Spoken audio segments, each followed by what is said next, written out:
妻子半夜偷偷爬出被窝，丈夫出门寻找，发现妻子就在菜地里的冬瓜架下。丈夫用手电筒一照，禁不住怒吼了一声。大半夜的，丈夫赵大海忽然从梦中惊醒，一摸炕头，媳妇周红玉的被窝冰凉，这人又不见了。赵大海抄起手电筒冲出院门，光柱扫过菜地，猛地照见一个人影，蹲在冬瓜架下，怀里鼓鼓囊囊抱着个布包。红玉，大半夜的干啥呢？大海这么一喊，那人影一哆嗦，布包啪嗒一下掉在了地上，滚出来半块绣着鸳鸯的红帕子，沾的全是泥。好你个周红玉！赵大海快步上前，一脚踩住了红色手帕，眼珠子瞪得血红。这不是刘二柱那光棍的定情物吗？去年在集市上，他满大街显摆，说要留给未来的媳妇。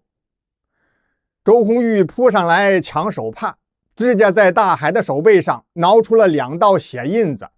你瞎咧咧啥？这是……这时候被吵醒的隔壁张婶儿扒着枪头就骂：要打出去打，吵醒了我孙子，跟你们没完。赵大海一愣的功夫，周红玉趁机捡起布包，钻进柴房，哐当一声反锁了木门。大海气冲斗牛，抡起斧头要劈门。隔壁张婶还在墙头那骂呢。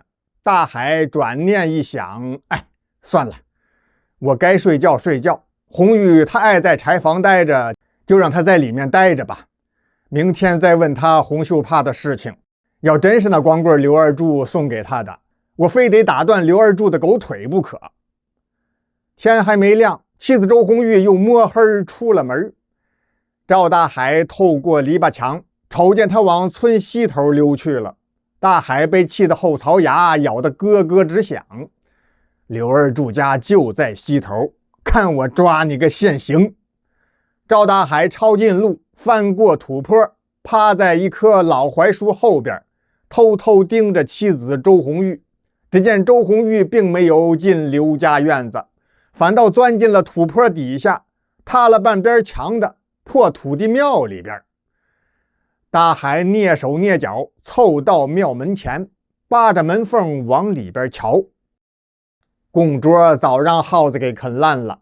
周红玉跪在香案前，抖开那沾泥的鸳鸯帕，又从布包里掏出一沓黄纸符，点着了之后，火星子乱窜，纸灰打着旋儿往房梁上飘。土地爷显显灵，千万别让大海知道了妞妞的事情。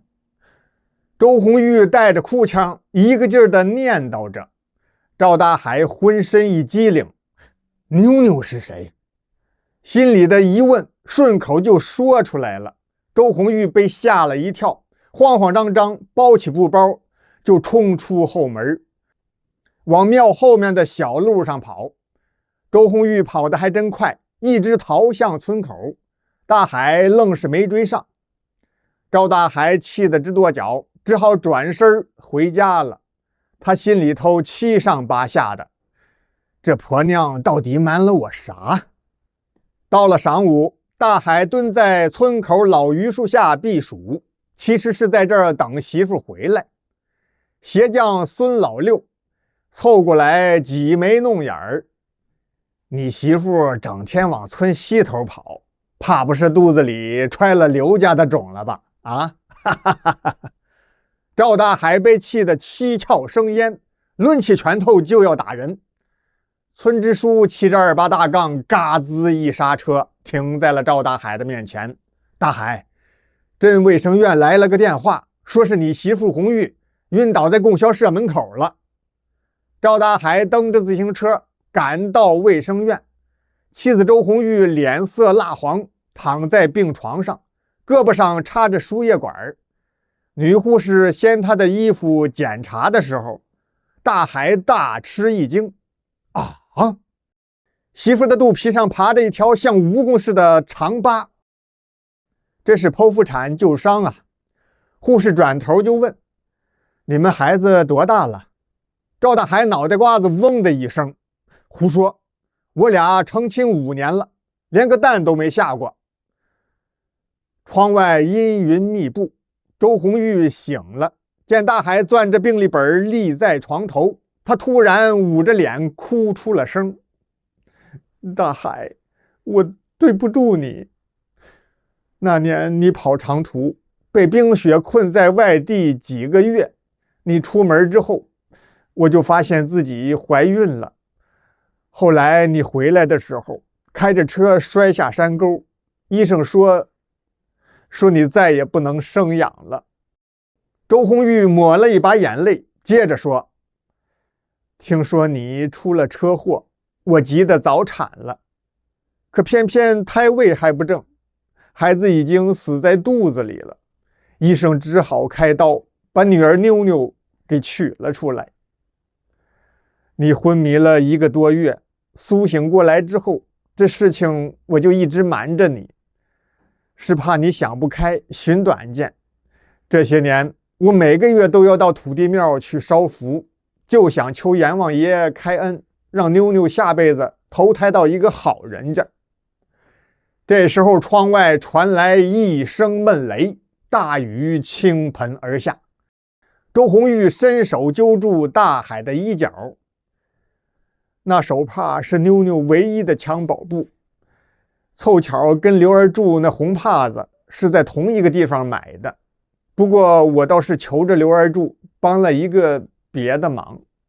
话没说完，哐当一声，病房门被撞开了，刘二柱浑身湿透冲了进来，举着个红布包就喊，红玉姐，牌位可好了，妞妞能上路了。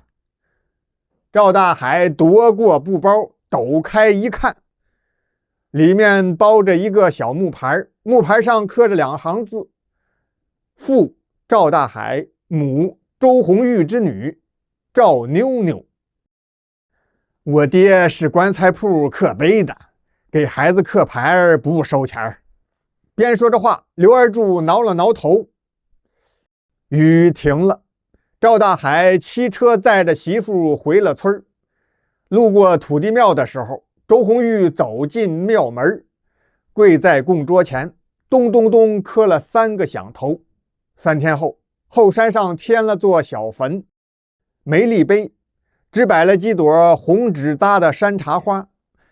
大海蹲在坟前摆供果，摸到兜里一个硬邦邦的物件，那是刘二柱偷偷塞给他的桃木剑，剑柄上刻着镇煞2字。